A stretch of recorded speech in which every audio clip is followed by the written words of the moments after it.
बहुत जल्दी श्री कृष्ण की प्राप्ति कराने में समर्थ है श्री तुलसी महारानी जी। प्रिया जी का बताया हुआ उपाय श्री वृंदा सखी, ये वृंदावन की अधिष्ठात्री देवी हैं। ये वृंदावन की पूरी व्यवस्था को देखती हैं। प्यारे जो के नित्य केली की व्यवस्था करती हैं और इनकी कृपा के बिना कोई वृंदावन में प्रवेश नहीं कर सकता। ये हमारी प्यारी जो की प्रिय सखी वृंदा सखी श्री तुलसी महारानी जी। चंद्रानना सखी ने कहा कि परम सौभाग्यदम राधे महापुण्यम वरप्रदम श्री कृष्ण श्यापि लभ्यर्थम, उनका तुलसी सेवनम मतम। मेरे मत में यदि तुलसी जी की सेवा की जाए, तुलसी जी का यदि स्पर्श हो जाता है, तुलसी जी का नाम कीर्तन किया जाता है, तुलसी जी को प्रणाम किया जाता है, तुलसी जी का वृक्ष लगाया जाता है, तुलसी जी को जल अर्पित किया जाता है और तुलसी दल से नित्य भगवत सेवा की जाए, तो बहुत जल्दी श्री कृष्ण प्रसन्न हो जाते हैं। प्रतिदिन जो तुलसी जी की भक्ति करता है, तुलसी का पौधा रोप करके तुलसी जी का सिंचन करना, तुलसी जी को तिलक लगाना, तुलसी जी को माला पहनाना, तुलसी जी की परिक्रमा करना, तुलसी जी को प्रणाम करना, वो कोटि सहस्त्र युगों तक ऐसा महान सुकृत होता है कि भगवान श्री कृष्ण के नित्य समीप रहता है जो तुलसी जी की सेवा करता है। जब तक मनुष्य की लगाई हुई तुलसी की शाखा प्रशाखा बीज पुष्प सुंदर दल से तुलसी जी सुशोभित होती है, तब तक हजारों कल्पों में श्री हरिधाम में रहते हुए उसका कभी पुण्य नष्ट नहीं होता। जैसे एक दिन 1000 कल्प, 2 दिन 2000 कल्प, वो भगवान के नित्य धाम में महान सुकृत के बल से भगवत धाम में रहेगा जो तुलसी जी का पक्का मान लीजिए। जब स्वयं में थे तो तुलसी जी रोपण करके तुलसी जी का एक वन लगाया और रोज नवीन नवीन मंजरी तुलसी दल लेकर प्रभु के चरणों में, कहीं ना कहीं तुलसी जी की कृपा हुई।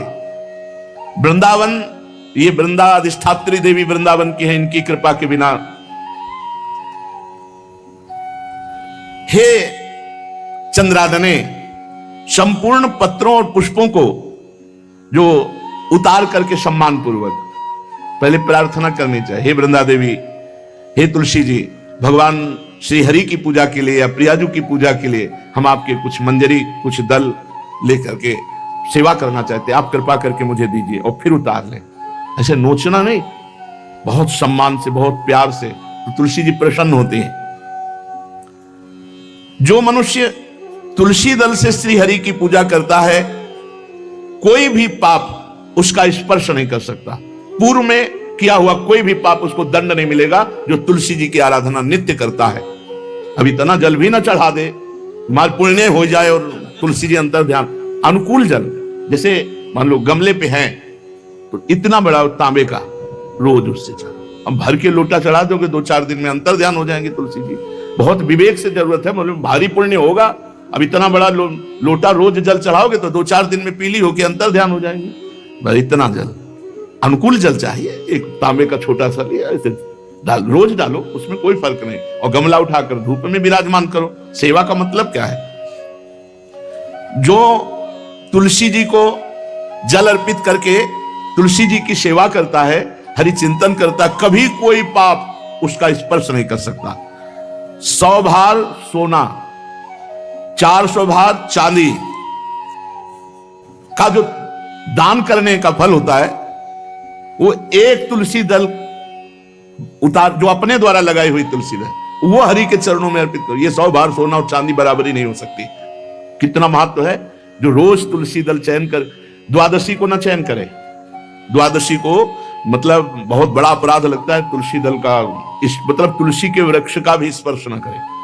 प्रणाम नमस्कार दूर से, एक भी दल नहीं टूटना चाहिए। द्वादशी को ऐसा हमने महापुरुषों से सुना है कि मंजरी और पत्र उतारना ये ठीक नहीं, बिल्कुल नहीं ठीक है। ब्रह्म हत्या का फल लगता है, अगर जो पाप लगता है अगर कोई द्वादशी को तुलसी चयन, बहुत सावधानी से। जिसके घर में तुलसी का बगीचा होता है, कई पौधे होते हैं, उसको कहीं तीर्थ जाने की जरूरत नहीं, उसका घर तीर्थ है जिसके घर में तुलसी के पौधे हैं। और यमराज कभी उस घर में किसी भी मरने वाले को लेने नहीं आएंगे जिसके घर में तुलसी। लगा लो भैया तुलसी लगा लो घर में, काहे कोई यमराज को आने दोगे? सबके घर में तुलसी। कितना सुंदर पहले था, घर में आंगन होते थे, आंगन में एक बहुत बड़ा, और फिर उसमें तुलसी जी, और फिर उसमें 2-4 नर्मदेश्वर और शालिग्राम ऐसे, और फिर घर का हर व्यक्ति जल चढ़ाना, प्रणाम करना, नमस्कार करना, कितनी पवित्र पद्धतियां हमारी थी।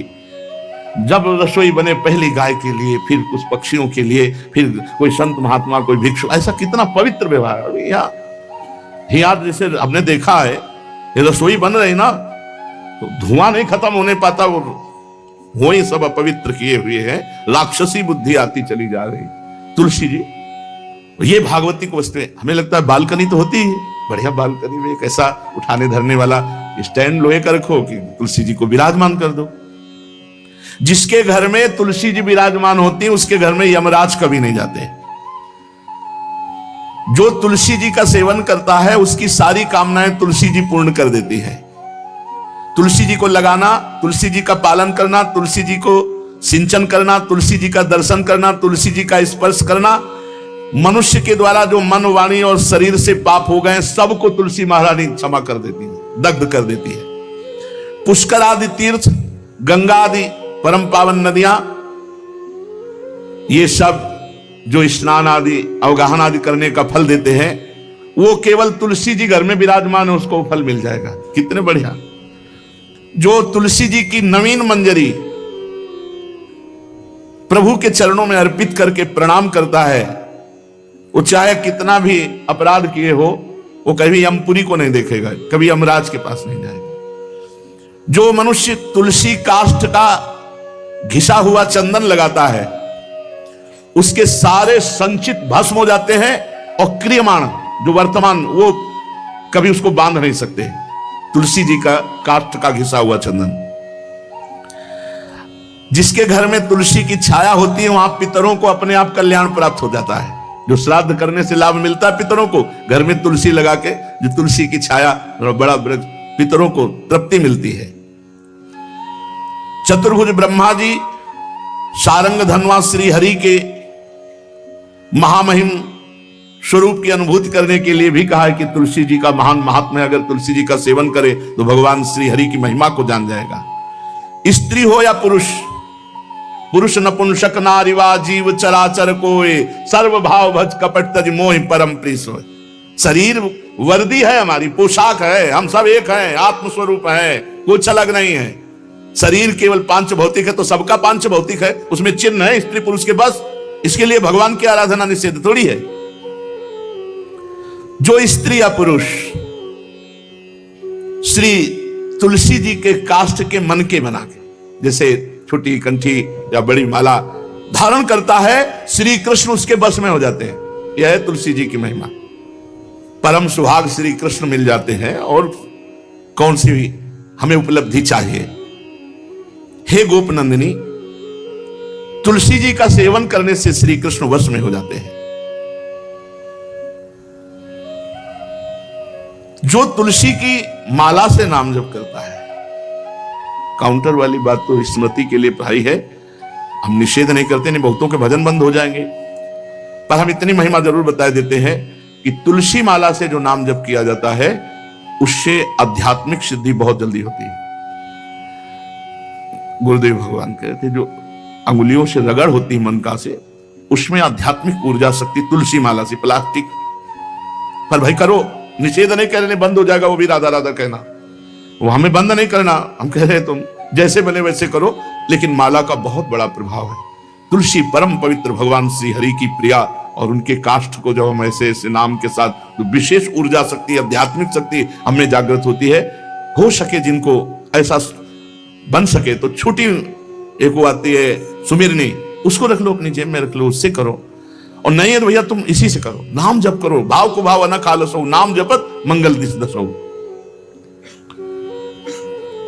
सुंदर सुंदर तुलसी जी के वृक्षों के समीप बैठ करके जो अनुष्ठान किया जाए वो बहुत लाभदायक। श्रीमद् भागवत का, गोपाल सहस्त्र नाम का कोई भी पाठ तुलसी जी के समीप विराजमान करके किया जाए। आचार्य को बुला करके तुलसी पूजन करना चाहिए। विविध प्रकार के अनुष्ठान, अरे तभी तो सब मंगल होता है। पहले था, हमने देखा है, 4 बजे माताजी दरवाजे के सामने लीपती, रोज का काम। जो पुराने घरों में देहरी के आगे आके 4 बजे लीप करके वहां अपना चौक पूर के दीपक जला, क्या पवित्रताएं थी, क्या मंगल था। जब किसी को निमंत्रण दिया जाता था सबके पैर धोए जाते थे, सुंदर बिछौना बिछा करके और उसमें बैठकर पत्तल और रज के सकोरा कुल्हड़ ऐसे भोजन पाया। कितना पवित्रता, जो हमारी पूर्व पवित्रता थी, धोती कुर्ता चोटी पवित्रता।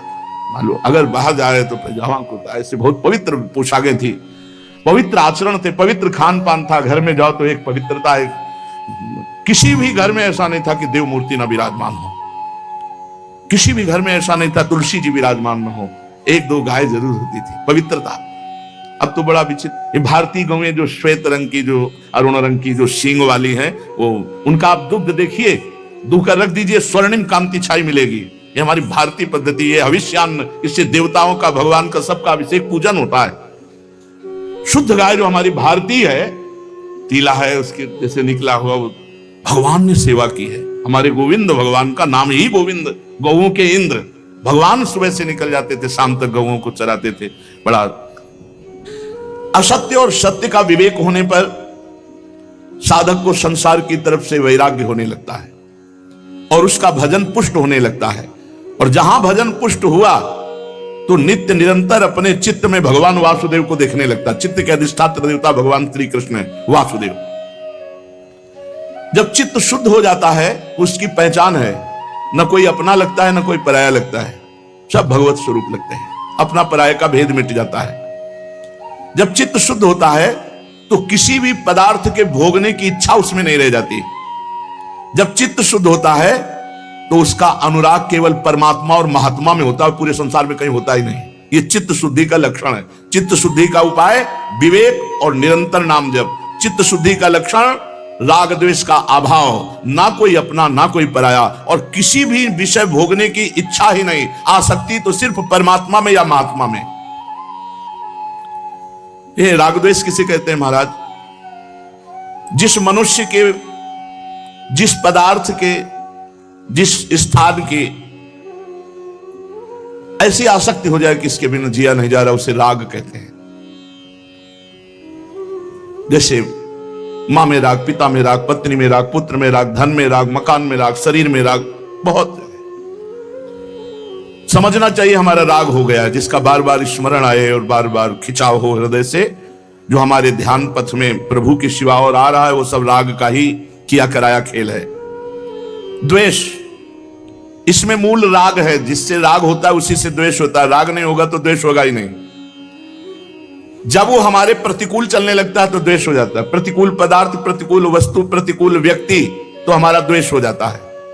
यही राग द्वेष जीव के जन्म मरण की श्रृंखला है और इसका मूल कारण देहाभिमान, अहंकार है। महाराज, साधक को समय किस प्रकार बिताना चाहिए? सबके लिए एक जैसा उपदेश नहीं होगा। पूज्य बाबा बोल रहे हैं, जो गुरु के पास रहते हैं उनको सब समय गुरु की सेवा में लगाकर भगवत स्मृति युक्त जीवन व्यतीत करना चाहिए, और जिनको गुरु का सानिध्य नहीं मिला उनको भजन में अधिक समय लगाना चाहिए।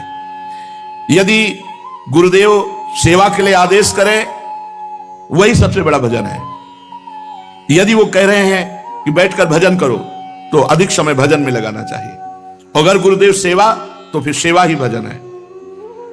जो गृहस्थ हैं उनको अपनी गृहस्थी के कार्य को गुरु सेवा, भगवत सेवा मानकर करना चाहिए। यदि गुरु जी कुछ स्वीकार करते हैं तो ठीक है, नहीं सर्वस्व गुरु का है, ऐसी भावना करनी चाहिए। विरक्त उपासक को गुरु की अधीनता स्वीकार करनी चाहिए। गुरु की अधीनता से अपने आप सारे पाप, द्वेष, दोष, राग सब नष्ट हो जाता है। सबको यह तो ध्यान रखना है कि भगवती जो हमारी परम करुणामयी स्मृति स्वरूपा है, वो हमारे दिमाग में छाई रहे। महान तेजोमयी निकुंज देवी श्री स्वामिनी महामहिमामयी महारानी लाडली जो भगवती स्मृति ऐसी कृपा करें कि ये हमारी स्मृति में ही बस जाए, कभी स्मृति से दूर ना हो, चाहे हम सेवा परायण हो या एकांत बैठे हो। महाराज भगवान तो हमें दिखते नहीं, तो उनसे प्यार कैसे हो, उनकी शरण कैसे हो? भगवान तुम्हें दिखते नहीं, बड़े आश्चर्य की बात है, ये सब भगवान ही तो है। पूज्य बाबा अब उनकी ब्रह्ममयी दृष्टि है। चलो भगवान नहीं दिखते तो भगवान का नाम, भगवान की महिमा, भगवान के भक्त ये तो दिख रहे हैं, आप इनकी बात मानो, नाम जप करो, भगवान की लीला गुण गाओ, जैसे आदेश होता है वैसे सिद्धांत से चलो, भगवान दिखाई देने लगेंगे। जब तुम्हारे हृदय में शांति, आनंद, किसी के प्रति कोई भी द्वेष नहीं, तो जान लो अब भगवान प्रकाशित होने वाले हैं हृदय में। आनंद भगवान का स्वरूप है, शांति भगवान का, शांताकारम, जो आनंद सिंधु सुख राशि। जो भगवान को देखा नहीं और भगवान की शरण होकर नाम जप करते हैं, भगवान बहुत रीझ जाते हैं उनसे, वो तो देख ही रहे ना। महाराज जी आप बार बार भजन की बात करते हैं, भजन में तो नींद आ जाती है, फिर क्या करें? माला छूट जाती है भजन में। ऐसे बैठे रहो, प्रपंच सोचते रहो, नींद नहीं आएगी। 3 घंटा फिल्म देखते रहो, नींद नहीं आएगी। पता नहीं कैसा तमोगुण का प्रभाव है। बाबा कहते हैं कि जब नाम जप करने में नींद आने लगे तो जोर जोर से कीर्तन करने लगो। ये एकांत में करना चाहिए, सामूहिक जहां वास हो वहां नहीं करना चाहिए। नहीं पता चले कल मंजीरा लेके 12 बजे से शुरू हो गए तो साधक जो दिनचर्या में है उनको परेशान, मान लो बगल वाले कमरा वाला ध्यान साधक कर रहा है तो फिर आपका अपराध बन जाएगा। यदि आप मंजीरा लेके कीर्तन कर रहे हैं और उसके ध्यान में विक्षेप हो रहा तो अपराध बन जाएगा। इसलिए जो भी साधना करो वो ऐसी करो कि दूसरे साधकों को विक्षेप ना पड़े, अपने कमरे के बाहर आवाज ना जाए। दूसरा उपाय, खड़े होकर जप करो, ये बहुत बढ़िया उपाय। इस नींद रूपी दुश्मन से लड़ो। ये खड़े होकर भजन करने का अभ्यास गायत्री अनुष्ठान में, नैष्ठिक ब्रह्मचर्य में, क्यों नई अवस्था में नींद ज्यादा सताती है।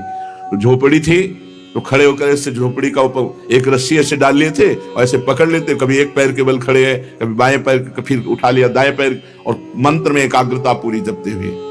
बहुत अच्छा लगता, 5-5, 6-6 घंटे, क्योंकि गायत्री का 24 लाख गायत्री का एक पुरस्चरण होता है। भक्त को चाहिए किसी भी स्थिति में भजन के समय में नींद ना आने पावे। बहुत लड़ना पड़ता है, नींद से बहुत लड़ना पड़ता है, एकदम गुस्सा जाते हैं। जैसे बड़ी सावधानी से जप रहे, पता नहीं कब गोल हो गए, माला छूट गया। जब देखा माला छूट गया तो एकदम गुस्सा, अब पूरा माला गया, अब फिर एक से शुरू करना पड़ा। जैसे मान लो आप 99 मनका पे पहुंच चुके हैं और आपका छूट गया तो अनुष्ठान में नहीं माना जाएगा, फिर वहीं से शुरू करो एक से। ये नहीं कि कहीं से भी पकड़ लो, वैसे शुरू करो, ऐसा नहीं। जब अनुष्ठान किया जाता है तो अगर जितने पे छूटा, अब ये काउंटर दिखाने से थोड़ी चलो, काउंटर आज चला है काउंटर में क्या है कि जितना करो उतना छोड़ दो। हमने गुरुदेव भगवान से, ये तो अभी कुछ समय से चला है, ये तो दिखाई नहीं दिया, पहले कभी दिखाई नहीं दिया, अब तो नई रचना है।